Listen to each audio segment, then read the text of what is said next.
Memories of a Retired Policeman. I am an old man now. My hair is white and my hands are weak.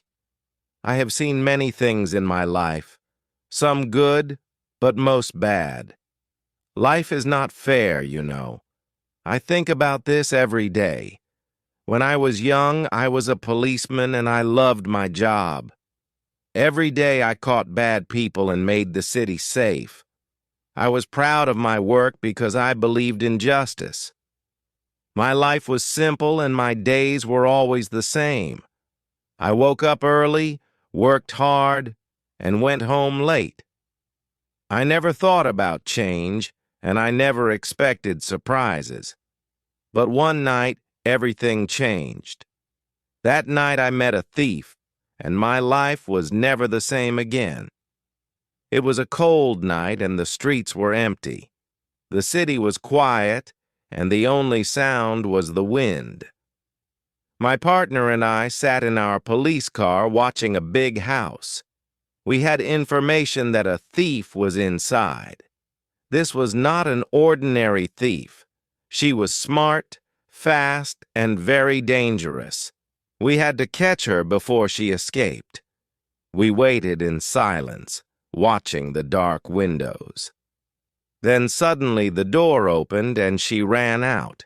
She moved like a shadow, quick and light. She wore black clothes and her dark hair flowed behind her. She looked back and saw us. But she did not stop. Instead, she smiled, then disappeared into the night. I jumped out of the car and ran after her. My partner called for backup, but I did not wait. My heart was pounding and my breath was heavy. I had caught many thieves before, but this was different. She was different. She ran through narrow streets, turning left and right. She jumped over fences and climbed walls with ease. She knew the city well, and she was not afraid. I followed her, pushing myself to go faster. Every time I got close, she moved away again. It was like a game, and she was winning. I had never chased someone like this before. She was not just running, she was challenging me. Finally, she stopped in a small alley. The walls were high and there was no way out. She turned to face me, breathing hard. I held up my gun, but she did not look afraid. Her big brown eyes stared into mine and she smiled again. It was not the smile of a thief, it was something else. I had seen fear, anger, and sadness before, but never this. This was calm, almost playful. I took a step closer and she raised her hands. "You caught me," she said. Her voice was soft but strong. I did not expect her to speak first. Most thieves ran, fought, or begged, but she stood there waiting. I put my gun away and took out my handcuffs. I had to arrest her. That was my job. But for the first time in my life, I hesitated. Something about her made me stop. I did not know what it was, but I felt it. She was not just a thief. She was something more. My hands shook for a second, and she noticed. She tilted her head, watching me closely. "Are you sure you want to do this?" she asked. Her words surprised me. I had arrested many criminals before, but no one had ever asked me that. I did not answer right away. The cold wind blew through the alley and everything was quiet. I looked at her, and she looked at me. In that moment, something changed inside me. I was a policeman and she was a thief, but for the first time I was not sure what was right or wrong, and that scared me more than anything else. I stood there, holding the handcuffs, but I did not move. The woman looked at me, waiting. The alley was dark and the city was silent. My heart was still beating fast from the chase. I had caught many thieves before, but this time felt different. There was something about her that made me stop. I tried to ignore it. I had a job to do. I had to arrest her, but my hands did not move. I did not understand why. She took a small step closer and I tensed. I expected her to run or fight, but she did neither. Instead, she smiled again. That same strange smile. "You don't want to do this," she said softly. Her voice was calm, almost gentle. I felt my chest tighten. Of course I wanted to do this. This was my job. I was a policeman. I always did the right thing. But at that moment I was not so sure. She tilted her head and watched me. Her dark eyes studied my face, looking for something. "Oh, you are different," she said. I frowned. I did not understand what she meant. "Most policemen don't think," she continued. "They may only follow orders, but you are thinking." Her words made me uneasy. She was playing with my mind. I had to stop listening. I had to arrest her and take her to the station. But still, I stood there, frozen. The wind blew through the alley, cold against my skin. The city lights flickered in the distance. Time felt slow. My radio made a small noise, and my partner's voice came through. "Did you catch her?" he asked. I took a deep breath. This was my chance to end it. I could answer, call for backup, and take her in, but I did not press the button. I hesitated. The thief noticed. Her eyes shined with curiosity. "You don't want to arrest me?" she said again. "Something is stopping you." I shook my head. "That's not true," I said quickly. My voice was firm, but inside I was not so sure. She laughed softly, shaking her head. "Oh, you can lie to yourself, officer," she said, "but I can see the truth." Her confidence annoyed me, but it also fascinated me. She was not afraid. She was not angry. She was calm, almost like she had already won. I finally took a step forward, breaking the moment. "Turn around," I ordered. My voice was strong again. I had to do this. I could not let a thief change me. But as she turned, she spoke again. "Do you know why I steal?" she asked. I did not answer. I did not care. Criminals always had excuses. But she continued anyway. I steal from the rich," she said. "From those who take too much. I help people who have nothing." I felt something in my chest. A small doubt. Was she telling the truth? I did not know. I did not want to know. I had to focus. I reached for her hands to put on the cuffs, but she moved fast.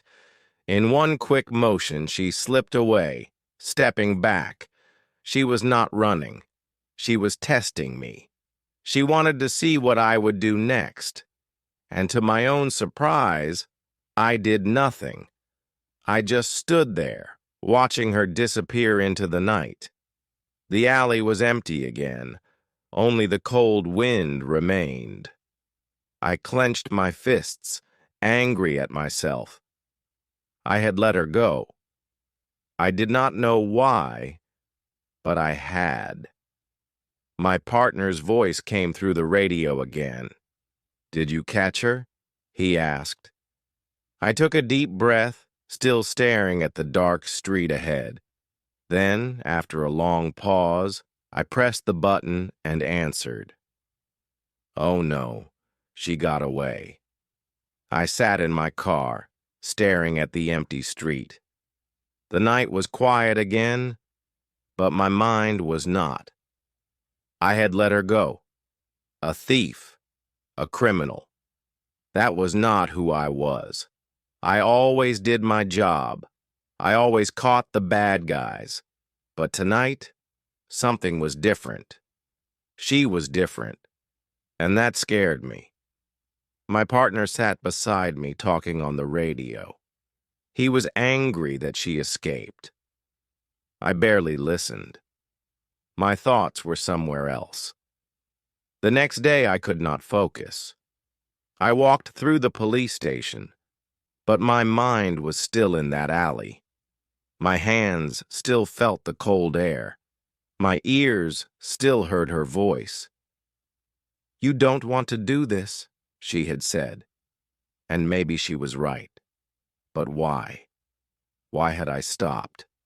Why had I let her go? I told myself it was a mistake, but deep inside, I knew it was not. It was a choice. And I did not understand. I.e. sat at my desk looking at the reports. My partner walked in and dropped a file in front of me. "Her name is Sarah," he said. I looked at the file. A photo of her stared back at me. Same dark hair, same brown eyes. She was wanted in 3 cities. Theft, breaking into rich houses, stealing from banks. But she had never hurt anyone. No violence, no weapons, only stealing. I closed the file, but her face stayed in my mind. Days passed, but I could not forget her. Every night I walked through the city, hoping to see her again. It was wrong, I knew that. She was a criminal, I was a policeman. We were not the same, but something inside me needed to understand her. Needed to know why she smiled when I caught her. Needed to hear her voice again. I told myself it was for my job, to catch her. But deep down, I knew that was a lie. Then, one evening, I saw her. She was walking through a busy street, her hands in her pockets, her steps light and quick. She looked like she belonged there, like a normal person. Not a thief, not a criminal, just a woman. For a moment I hesitated. Should I arrest her? Should I call for backup? My hand went to my radio, but I did not press the button. Instead, I started walking, following her. She turned into a small cafe. I waited outside, watching through the window. She sat at a table, drinking coffee, looking out at the street. She did not seem worried. She was not hiding. She was just living. I took a deep breath and made a decision. I walked inside. The bell above the door rang softly. She looked up and our eyes met. For a second, neither of us moved. Then she smiled. The same calm, knowing smile. "Officer," she said, tilting her head, "I didn't think we would meet again so soon." Her voice was soft, almost playful. I sat down across from her, not taking my eyes off her. "Why did you let me go?" I asked. I needed to hear her answer. I needed to understand. She leaned back, taking a sip of her coffee. "I didn't run," she said. "And you had a choice. And you chose to let me go." Her words made my chest tighten, because deep inside, I knew she was right. I did not know what I was doing. This was dangerous. I should have arrested her right there. I should have ended it. But instead, I stayed. I sat across from her, listening, watching. And in that moment, I realized something that scared me more than anything else. I did not want to catch her. I wanted to know her. I sat across from her, my hands on the table, my mind full of questions. The cafe was quiet, filled with the soft sound of people talking and cups clinking. S. Sarah held her coffee cup, calm as always. She was not afraid. She was not nervous. She looked at me like she already knew what I was thinking, and maybe she did. I had spent days searching for answers, but now that I was here, I did not know what to say. "You want to understand me?" she said, breaking the silence. Her voice was soft but full of confidence. "That's why you're here." I frowned. "I'm here because you're a criminal," I said. "I should arrest you." But even as I spoke, the words felt weak. She tilted her head, studying my face. "Then why haven't you?" she asked. I had no answer. My fingers tapped against the table.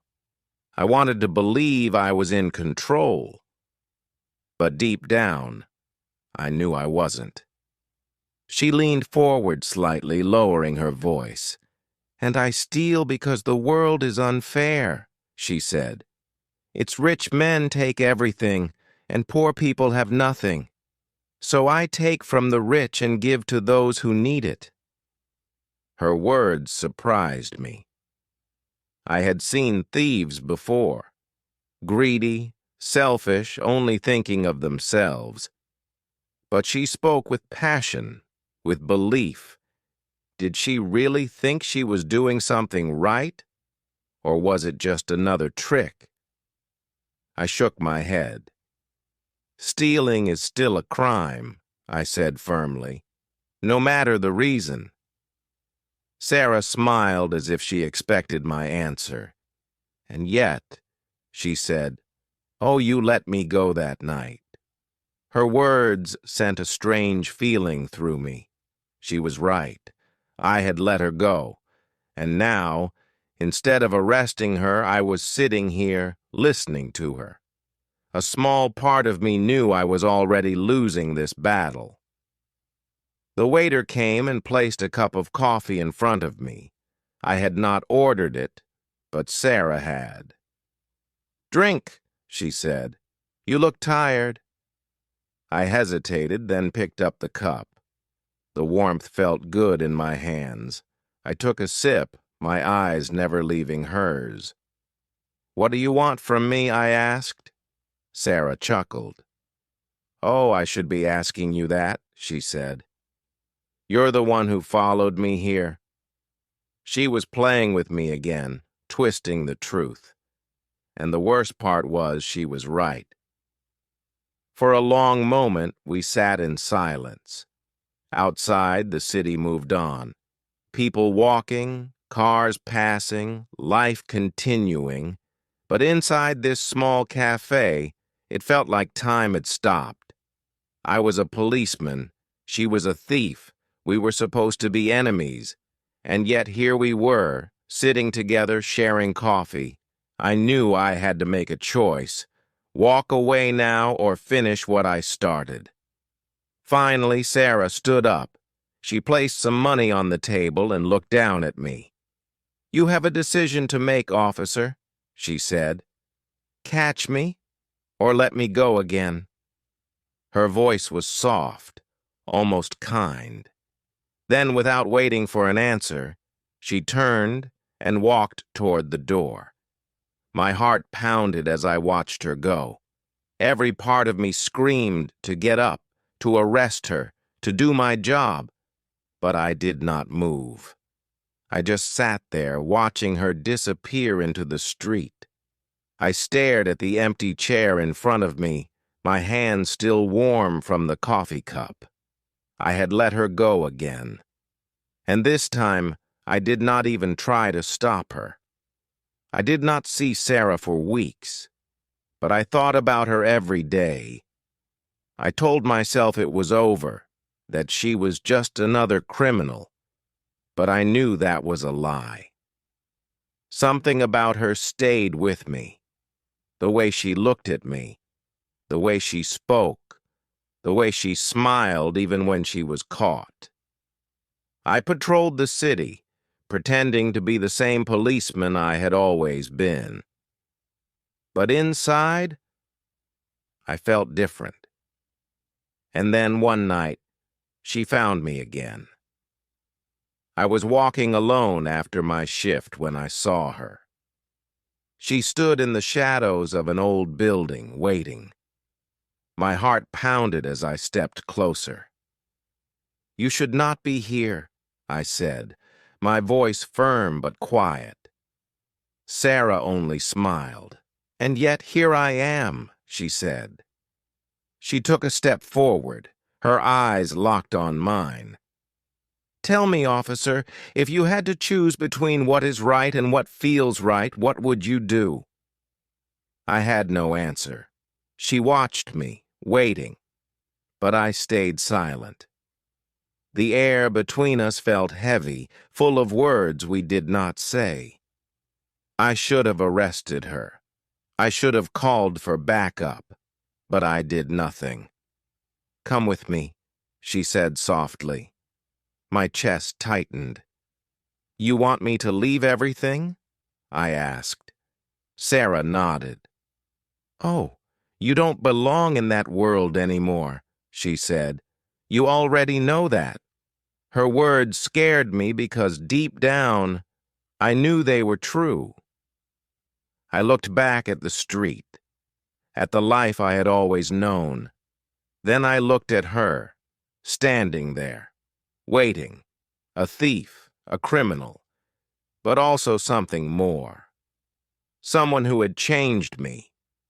My hands trembled as I made my choice. I stepped forward. Sarah smiled.